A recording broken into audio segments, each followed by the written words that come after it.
Welcome to Reliable Prepper, where we dive deep into the realities of survival, prepping, and defending what's most important to you.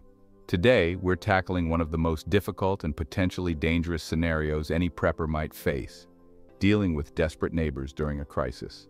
When society breaks down and resources become scarce, the very people you once trusted could become your greatest threats. Now, before we get into the meat of today's video, I want to make sure you're fully prepared for what's ahead. So if you haven't already, hit that subscribe button and turn on notifications. Trust me, you won't want to miss out on any of our future content, especially when your safety, your family, and your home are on the line. And if you find this video helpful, give it a thumbs up and share it with others in your community. The more people who are prepared, the safer we all are. All right, let's dive in. In times of crisis, the world as you know it changes. Your friendly neighbors, the ones you greet every morning, the ones who borrowed sugar or helped you shovel snow, they might not be the same people anymore. When desperation sets in, when hunger gnaws at their bellies and fear grips their minds, their actions can become unpredictable, even dangerous. Let's set the stage. A catastrophic event has just occurred. Maybe it's an economic collapse, a natural disaster, or something else that's pushed society to the brink. Panic spreads through your community like wildfire. People who've never thought about prepping are suddenly realizing they don't have enough food, water, or medicine to last more than a few days, and then they remember you. They remember how you always seemed prepared, how you always seemed to have a little more than everyone else. And now, they're desperate. Desperation is a powerful force. It can strip away the veneer of civilization, revealing the raw, survival-driven instincts beneath. Your once friendly neighbors could quickly become a threat if they believe you have something they need. Whether they come to you begging for help or with more aggressive intentions, you need to be ready. But why do people change so drastically in a crisis? It's a question of psychology. When people are driven by fear and the primal need to survive, their moral compasses can shift. What they would never consider in normal times, such as stealing from a neighbor or even resorting to violence, suddenly becomes an option. This is a harsh reality, but as preppers, we must face it head-on. We need to anticipate these behaviors and prepare ourselves mentally and physically to deal with them. The first step in dealing with desperate neighbors is establishing clear boundaries before a crisis even begins. It's essential to communicate, in subtle or direct ways, what you are and aren't willing to do in a crisis. This is not about alienating your neighbors. It's about setting expectations. Let's talk about setting those boundaries. In everyday conversations, you can subtly let people know that you believe in personal responsibility and that you expect everyone to be prepared for emergencies. You might mention how you've encouraged your family and friends to stock up on essentials, or how you've been learning new skills to be more self-reliant. The goal here is to plant the idea that in a crisis, everyone should fend for themselves, at least to some degree. But communication isn't just verbal. In a crisis, nonverbal communication becomes incredibly important. How you present your home and your demeanor can send powerful signals to those around you. A well-maintained, secure home, visible security measures, and a calm, confident presence can all communicate that you are prepared and that you won't be an easy target. On the flip side, appearing overly generous or soft could invite trouble. However, setting boundaries isn't just about prevention. In the heat of a crisis, you may have to reinforce those boundaries more forcefully. If a neighbor comes to your door begging for help, you need to have a response ready. This is where having a prepared script or response can be invaluable. Something along the lines of, "I'm sorry, but I prepared just enough for my family. I wish I could help more, but we're all in the same boat right now." This kind of response shows empathy without revealing too much or inviting further demands. And let's not forget the importance of nonverbal cues during these interactions. Your body language, your tone of voice, even how you position yourself at the door can make a difference. Stand tall, be firm, but not aggressive, and make it clear that while you understand their plight, you're not in a position to provide for them. Finally, consider having a crisis protocol within your household. Everyone in your family should know how to respond if neighbors come knocking. This includes who answers the door, what they say, and how they handle any requests. By preparing everyone, you reduce the risk of someone inadvertently giving away too much information or appearing vulnerable. While it's crucial to establish boundaries, it's equally important to understand that you can't go it alone. Building a network of like-minded individuals in your community before a crisis hits can be one of your strongest defenses. Think about it. If you've built a relationship with your neighbors based on mutual preparedness and shared values, they're less likely to see you as a target and more likely to see you as an ally. Forming alliances with those who are also prepared can create a buffer of security. A well-prepared community can band together to protect against outsiders, share resources, and provide each other with support during tough times. But building a network isn't just about forming alliances, it's about establishing roles within that network. In a crisis, having clear roles can prevent chaos and ensure that everyone knows what to do. Maybe one neighbor is responsible for security, another for medical needs, and another for communications. This structure can help manage desperation and reduce the likelihood of internal conflict. However, trust is key here. You need to know who you're dealing with. Not everyone who claims to be prepared actually is. Some might be more inclined to take advantage of others when the chips are down. Be discerning in who you choose to align yourself with, and always keep some of your resources and plans close to the chest. One strategy for building a community network is hosting casual get-togethers or discussions on preparedness topics. These can be as simple as a barbecue where you bring up the topic of disaster readiness or organizing a neighborhood watch. The key is to identify those who share your mindset without revealing too much about your own preparations. Remember, the goal is to build mutual trust and understanding while keeping your personal plans and supplies secure. Another critical aspect is maintaining communication within your network during a crisis. Invest in communication devices like walkie-talkies or even ham radios if your group is more advanced. Having a reliable way to stay in touch can be a game changer, especially if traditional communication channels go down. Establish codes or signals to alert each other to danger or when help is needed. This ensures that your group can respond quickly and efficiently to any threats, whether they're external or internal. One of the most critical aspects of prepping is resource management. But in a crisis, it's not just about having resources, it's about protecting them. This is where operational security, or OpSec, comes into play. OpSec is all about keeping your cards close to your chest. Never, and I mean never, reveal the full extent of your resources to anyone outside your immediate family or trusted circle. If your neighbors know that you have a well-stocked pantry, a generator, or medical supplies, they may see you as their lifeline, and that's a dangerous position to be in. During a crisis, it's crucial to maintain the appearance that you're managing just like everyone else. Maybe you offer small gestures of assistance, a can of food here, a bottle of water there, but never enough to suggest you have more than you need. This approach helps you maintain good relations without revealing your true level of preparedness. Now, if you do decide to help others, do so cautiously. Only offer what you can afford to lose and try to distribute aid in a way that doesn't draw attention to your supplies. For example, if you decide to share food, consider doing it in a communal setting where everyone is contributing something, rather than inviting people into your home. This keeps the focus on the community effort rather than your personal stockpile. Here's a practical tip. Have a decoy pantry. Stock it with basic items that you can afford to part with, and keep your main supplies hidden away. If someone does come to your door in need, you can offer them something from the decoy pantry without revealing the extent of your true resources. This strategy allows you to appear generous while keeping your essential supplies safe. Additionally, consider how you store your resources. Diversify the locations within your home or property where you keep essential supplies. Don't put all your eggs in one basket. If someone does break in or gain access to one stash, they won't immediately deplete your entire stockpile. Think about hidden storage areas, false walls, concealed compartments, or even buried caches on your property. The more creative you get with your storage, the better your chances of keeping your resources intact. No matter how prepared you are or how well you've established boundaries, there may come a time when you need to defend your home and your family. This is where defensive strategies come into play, and they start with home security. First, let's talk about fortifying your home.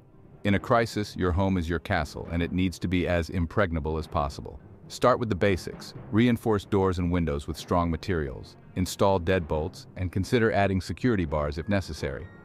Your goal is to make your home as uninviting to intruders as possible. Remember, most burglars and looters are looking for easy targets. If your home looks like it's too much trouble, they're more likely to move on to the next one. But don't stop at just the doors and windows. Consider your property's perimeter. Fences, hedges, and gates can serve as the first line of defense. Install motion-activated lights around your property to eliminate hiding spots for potential intruders. If you are really serious about defense, you might even consider installing a surveillance system. Cameras, whether real or even decoy, can serve as a significant deterrent. Next, consider passive defenses, measures that deter intruders without direct confrontation. Plant thorny bushes under windows, install motion-activated lights, and put up signs warning of surveillance or dogs. These are all subtle but effective ways to make potential intruders think twice before targeting your home. But let's be real, sometimes passive defenses aren't enough. You need to be prepared for the possibility of active defense. This doesn't mean you're looking for a fight, but it does mean you're ready to protect your loved ones if it comes to that. Having self-defense tools like firearms, pepper spray, or non-lethal alternatives is essential. But owning these tools isn't enough. You need to know how to use them legally, safely, and effectively. When it comes to firearms, ensure that they are stored securely but are accessible in an emergency. Practice regularly so that you're confident in your ability to use them under stress. If firearms aren't an option for you, consider alternatives like a baseball bat, stun gun, or even a tactical flashlight that can temporarily blind an attacker. In addition to physical defenses, consider creating a safe room within your home, a place where your family can retreat to if your defenses are breached. This room should be stocked with essential supplies like food, water, first aid, and communication devices. And it should be as secure as possible, ideally with reinforced doors and walls. If an intruder does get in, this room becomes your last line of defense. Another critical element of defense is preparation. Have a family emergency plan that includes how to respond to different types of threats. Conduct drills to ensure everyone knows what to do and where to go. Remember, the more prepared you are, the less likely you are to panic in a real emergency, and the better your chances of keeping everyone safe. Finally, consider the psychological aspect of defense. An aggressive or panicked response can escalate a situation, whereas a calm and confident demeanor can sometimes diffuse tension. If someone confronts you, try to stay composed, make direct eye contact, and speak firmly, but without anger. The goal is to convey that you're not someone to be trifled with, but you're also not looking for trouble. Sometimes the best defense isn't a physical one, it's psychological. In a crisis, negotiation and de-escalation can be powerful tools to avoid conflict and keep everyone safe. When confronted by desperate neighbors, showing empathy can sometimes be the key to diffusing the situation. Remember, these are people you've known, possibly for years. A little understanding can go a long way. When someone comes to you in desperation, acknowledge their struggle. You might say, "I understand this is a tough time for everyone, and I wish I could do more, but my family is barely making it as it is." This shows that you're not heartless, but also that you can't give more than you have. Empathy alone might not always be enough. That's where negotiation comes in. Let's say a group of neighbors comes to you, demanding food or supplies. This is a tense situation, and how you handle it could determine the outcome. The key here is to remain calm and composed. Panic or aggression on your part will only escalate things. Instead, offer solutions that don't leave you vulnerable. Suggest they pool resources with other neighbors or look for aid from local shelters or distribution points. The goal is to shift their focus away from you as the sole solution to their problems. If negotiation is necessary, be clear and direct in your communication. Offer what you can, within reason, without compromising your own family's safety. For instance, you could suggest a barter system where they offer something in exchange for the resources you can spare. This way, you're helping them, but it's clear that you're not a charity, and you're not an endless supply of goods. Another tactic in negotiation is to downplay what you have. You might say, "I've got just a little bit left, and I'm rationing it for my family.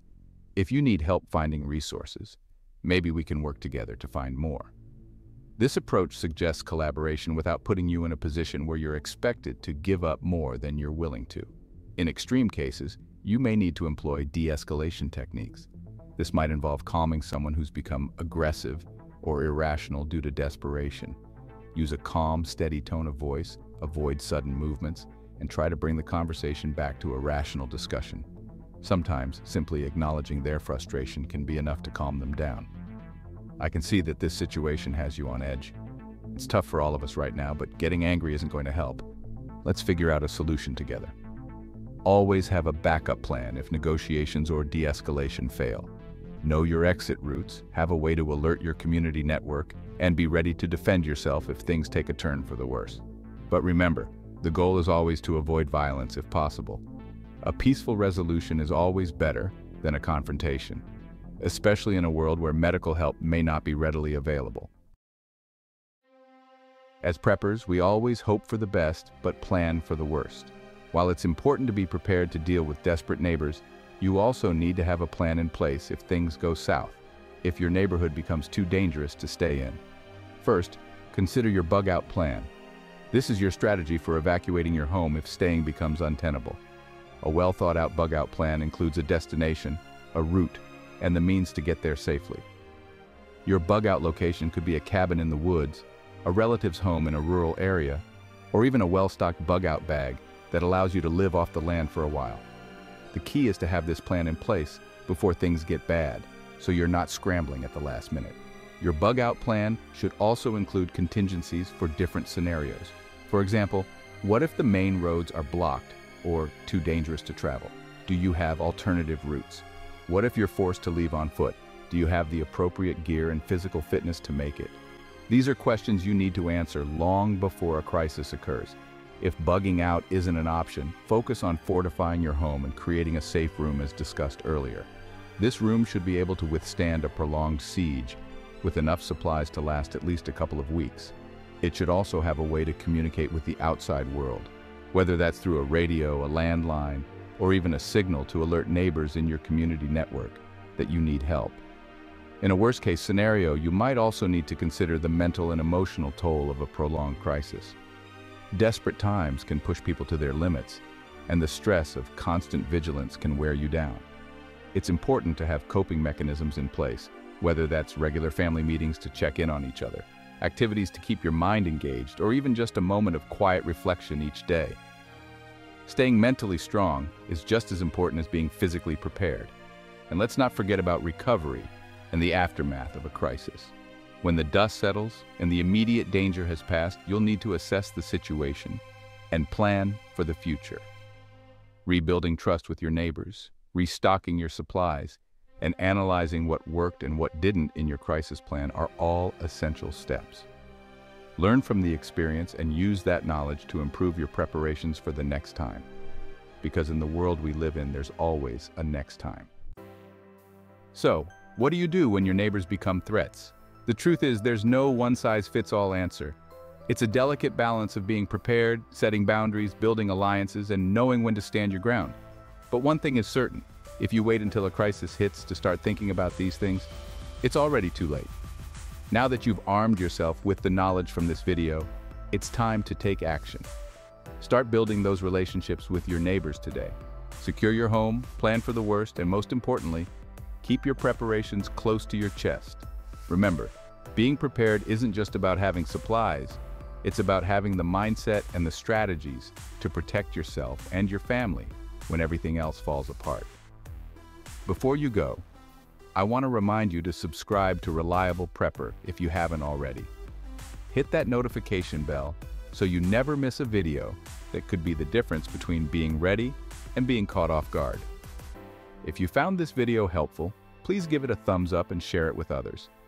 The more people who are prepared, the better our chances of surviving and thriving in the toughest situations.